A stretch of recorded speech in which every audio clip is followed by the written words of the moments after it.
ప్రజావాణి ప్రజాపాలన అనేది పబ్లిక్కి దగ్గరికి తీసుకురావడానికి ఎంతో ఉపయోగపడుతుంది అనేది మనం వీ షుడ్ యాక్సెప్ట్. దాన్ని అంతటితో సరిపోదు కదా, there is scope for improvement.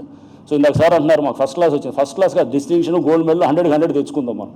ఆ దిశగా మనం ట్రై చేద్దాం మనందరం కూడా దాంట్లో భాగస్వాములే అనమాట. So next transparency and accessibility, foster social justice and community.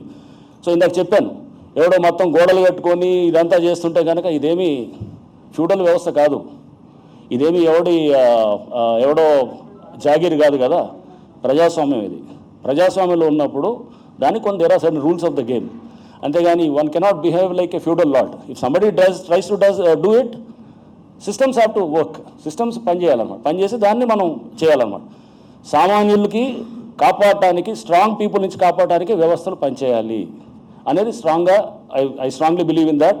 So వ్యవస్థలు పనిచేసేటప్పుడు పూర్ అండ్ వీక్ ఆర్ మన అంతా ఒక సామాన్యుడి నుంచి స్ట్రాంగ్ ఫెలోస్ ఎప్పుడు వాళ్ళకి, ఎందుకంటే అన్ని ఇన్స్టిట్యూషన్స్ నుండి ప్లే చేస్తుంటారు, వాళ్ళ నుంచి కాపాడటానికి ట్రై చేయడానికి డెఫినెట్గా మన ఇన్స్టిట్యూషన్స్ అన్నీ కూడా ఉండాలని చెప్పేసి కూడా చెప్తూ, next the way forward is continued enhancement of grievance redressal. So మన వర్కే మనకి శ్రీరామ రక్ష. మనం చేసే కొద్దే మనకి పబ్లిక్ నుంచి రియాక్షన్ కానీ ఇవన్నీ కూడా ఉంటుందన్నమాట. మనం మంచి చేస్తున్నాం అనుకోండి, ఎటువంటి మీకు ఎక్కడ కూడా ఏది కాదు, నిస్వార్థంగా మనం ఎటువంటి మన దుర్బుద్ధి లేకుండా, మన సొంత లాభాపేక్ష లేకుండా మనం చేస్తున్నంత కాలం మనకు అదే పెద్ద శ్రీరామ రక్ష అనమాట.